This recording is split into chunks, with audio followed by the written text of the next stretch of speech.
So probably about a year ago now, I noticed on the Carter Vintage Guitars channel, which I often look at for demos by top players like Joey Landreth and Kirk Fletcher, this particular piece that Kirk played on a 1958 ES 335, and it was actually what sparked my interest in this Delta blues style, this more old-fashioned, I always call it, style of blues, something I decided I wanted to become good at playing.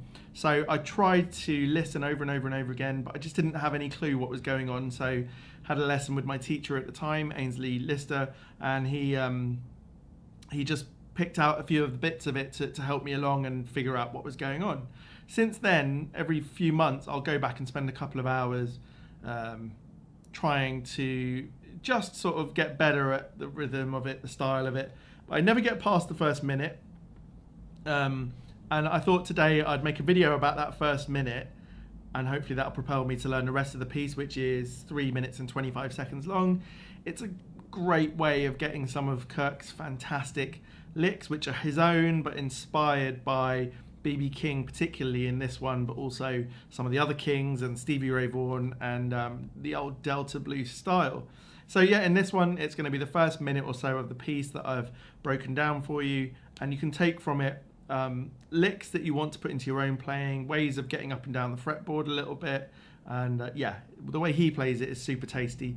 And then afterwards, I'll tell you what gear I was using in this one. So I hope you enjoyed the lesson. I'll see you back in a little while. All right, so we're in the key of E, and if you followed the first lesson on these Delta blues licks, then you'll know some of this already, but I'll just go over it again. This piece starts like one of the licks from that first video with the E7 chord, or the second position of the E pentatonic. So that's the 4th fret of the G string and the 3rd fret of the B string, and then the open E. And we're also going to play the open bottom E. And we're going to use the middle finger. So you're going to sort of gently, you want to be quite gentle on the bottom string.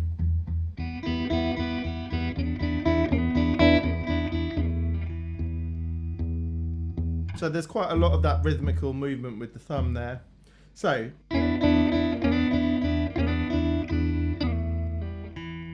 you pull back or slide back from the 4th fret of the G to the 2nd fret, pull off to the open G, and then 2nd fret of the D string.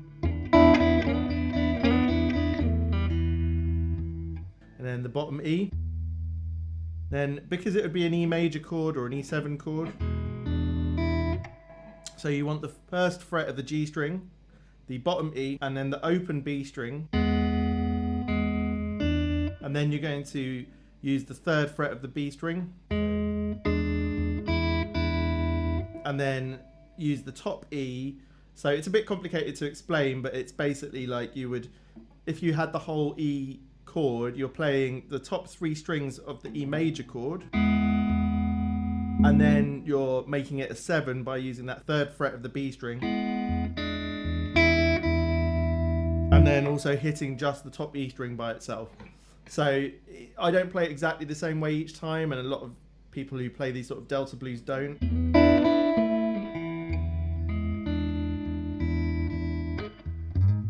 Okay, so we'd be going to the next chord, the 4 chord, which is the A7. And what he does is he slides up from the 2nd to the 4th fret of the bottom E, and he slightly bends it. So you're almost bending from that G sharp to the A there, but what you're doing is bending up the G sharp and then hitting the open A string. Okay, and then bend up the 3rd fret of the E string. So it's bend up the 3rd fret of the E string, and then hit the open E, 3rd fret of the B string, and then the open E. That's the timing. So then he sort of just makes it slides like that, and then again. So slides up, that slight bend, open A, and then bend up, and then open E, and then 3rd fret of the B, then open B,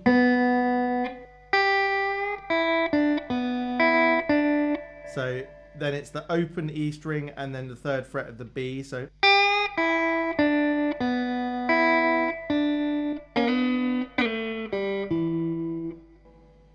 you're using that E7 shape again. So you're sliding up to the 4th fret of the G and the 3rd fret of the B. So the emphasis is on the slide back down. So the slide up is gentle. And now you want to emphasize that. And then another lick that was in that first video that you can actually use here. So after we've done, then you hit the bottom E, and then we're going back into the E chord. So what you're going to do is slide up, use the middle finger, slide up, open E, slide up to the 3rd fret of the B and the 4th fret of the G. So you slide up, and then you rate.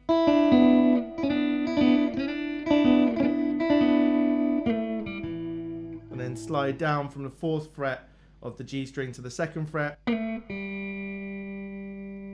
Then to the open G. And then the 2nd fret of the D string.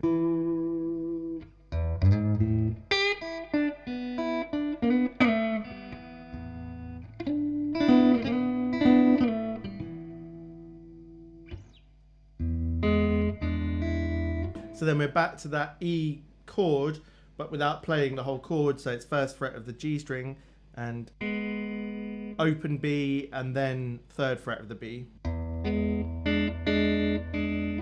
And then we're going to go to the 5 chord, the B7. So bend the 3rd fret of the E slightly. Open A, 1st fret of the A, 2nd fret of the A. So then it's the 1st fret of the D string and the 2nd fret of the G. Then hit the 2nd fret of the A again. And then the 2nd fret of the top E string.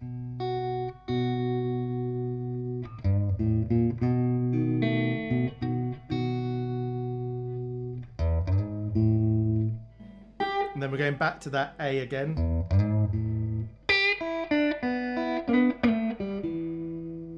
So again, it's up to you exactly what lick you play there. It could be the more simple one that I just did, or you could repeat that more complicated one.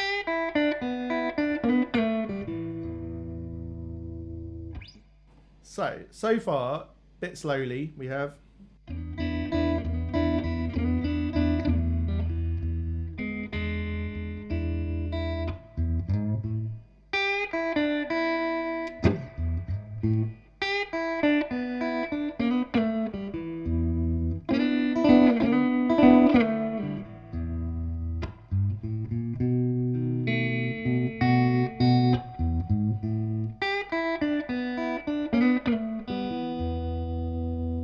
So at that point, we've come back to the E chord. So we hit the bottom E, and then we've got this really nice turnaround.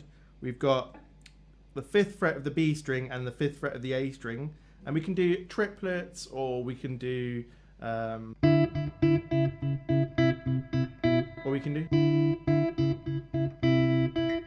you can mix it up, but it's that sort of triplet swing feeling. So it goes 5th, so you keep your 5th fret of the B string going, and it's 5th fret of the A, then the 4th, then the 3rd, and then the 2nd.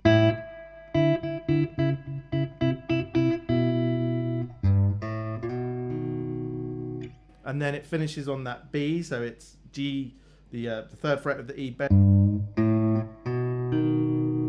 And you just hit the 2nd fret of the A and the 1st fret of the D. We start going into the BB box, and he goes. So 6th fret of the G string, 5th fret of the B, 7th fret of the B, 6th fret of the G, and then 5th fret of the B. And then in between the licks, we're going to go from an A chord to an E chord.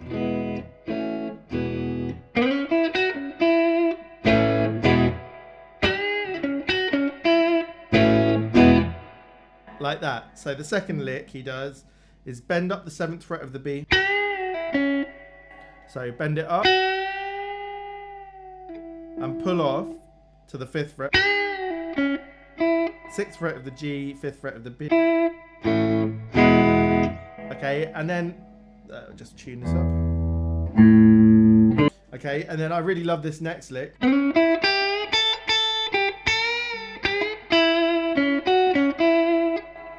So slide up to the 6th fret of the G, 5th fret of the B. Then you've got the 8th fret of the B string slightly bent. So then hit the 5th fret of the E string twice. Come back to the 8th fret of the B. And then we're going to bend the 5th fret of the E string. And finish on that little.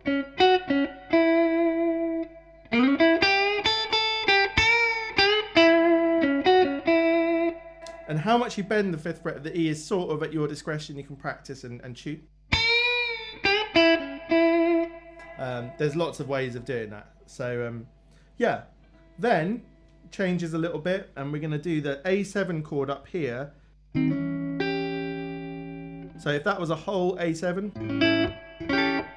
but we're just picking out, we're going to slide up to the 7th fret of the A, 5th fret of the D, 6th fret of the G string, and the 8th fret of the B string.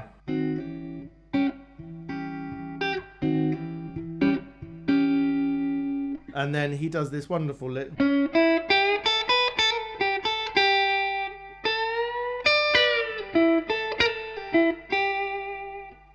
So I don't play exactly the same every time, but it's really impactful. It will remind you maybe of Stevie Ray Vaughan, or you know, one of the Kings, maybe Albert. I'm never 100% sure, but what we're going to do is, so you're doing, and then it's that 6th fret of the G string again. So it's bend up, so 5th fret of the B, then bend up the 8th fret of the B, 5th fret of the E, 7th fret of the E, and then hammer on from the 5th to the 6th fret of the E string, 8th fret of the B, 5th fret of the E again, 8th fret of the B again, and then we're sliding up to to bend it as you're sliding up. So we're bending up to the 10th fret. We're sliding up to the 10th fret of the B, which is actually. So the notes there are actually the same as in the first position of the E pentatonic.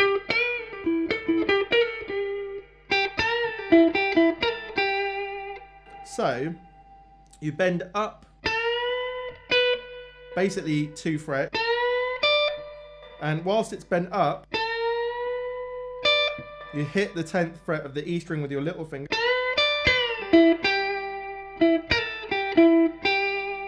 and then you can do any number of licks there, but I'll just show you this one.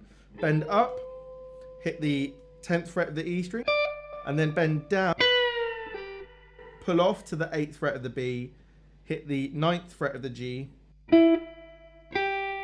8th fret of the B again, sorry, that was the 9th fret of the G string, 8th fret of the B, and then slide down from the 11th to the 10th fret of the B, and then the 8th fret of the B,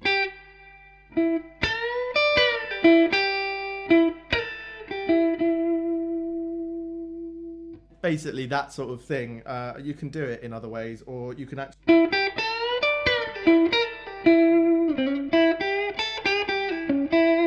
you know, you can play around with the BB box and the next part of the first position of the pentatonic. So basically, just if you're not quite aware, the way I think of this is the BB box.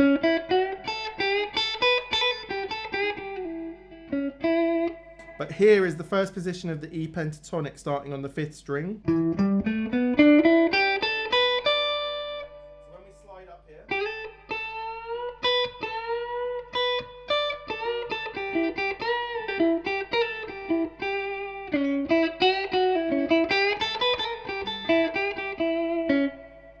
Okay, and then the way I finished it was come back to the 5th chord, that's the B7 here, at the 7th fret, go down to the 4 chord, the A, and then this E7 here, the 7th fret of the A, the 6th fret of the D, the 7th fret of the G, the 7th fret of the B. And then you can finish on a little rundown.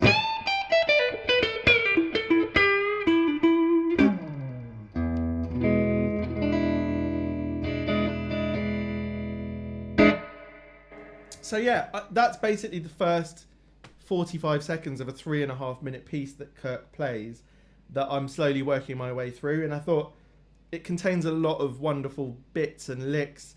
There's a lot to take from that about how to keep to the structure of the blues, you know, the 1, the 4, the 5 chord, whilst throwing in lovely little licks, turnarounds and whatnot. There's some details there that I just absolutely love. The one that took me the longest was this particular lick.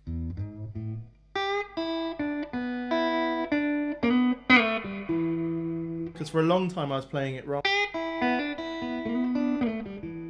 So I didn't quite have the rhythm and the feel, but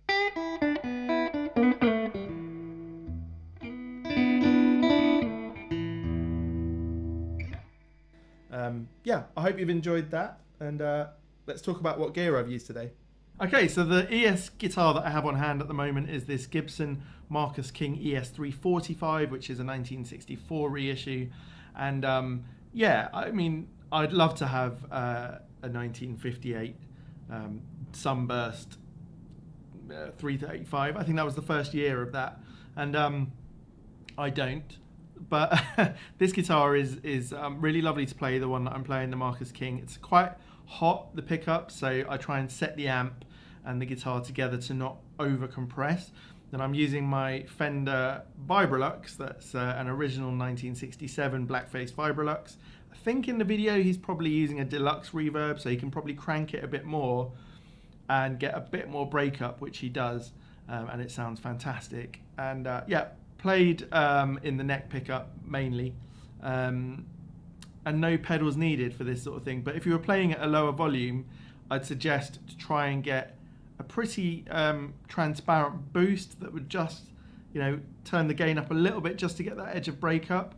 But you need to have no compression really, and you want plenty of reverb, that spring reverb that comes back at you. It just sounds great for this sort of music. The other things I would take from this is the ability to play with your fingers and then take the pick as well to give emphasis to some of the lead lines is a skill that you can really develop with pieces like this. The dynamics, the gentleness of some of the finger movements that Kirk makes, and then the sort of power that comes in sometimes. It keeps things exciting, and it's, you know, my dynamics are nowhere near his, but it's something I'm working on.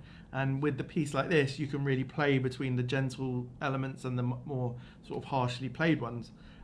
So I hope you've enjoyed this one, and I'm going to be working myself over the next, it might take several weeks for me to learn a bit more of the piece, but in the meantime I'll be making other videos about Delta blues, you know, 60s blues, BB King, you know, up to Stevie Ray Vaughan, and also some gear videos as well. So if you've enjoyed that, please subscribe to the channel and give this video a thumbs up. And if you do subscribe and comment, you'll be in my giveaway for this brown protein pedal, which is a fantastic dual overdrive, a lower gain blues breaker pedal on this side, and a slightly higher gain Noble's ODR1 style pedal on here.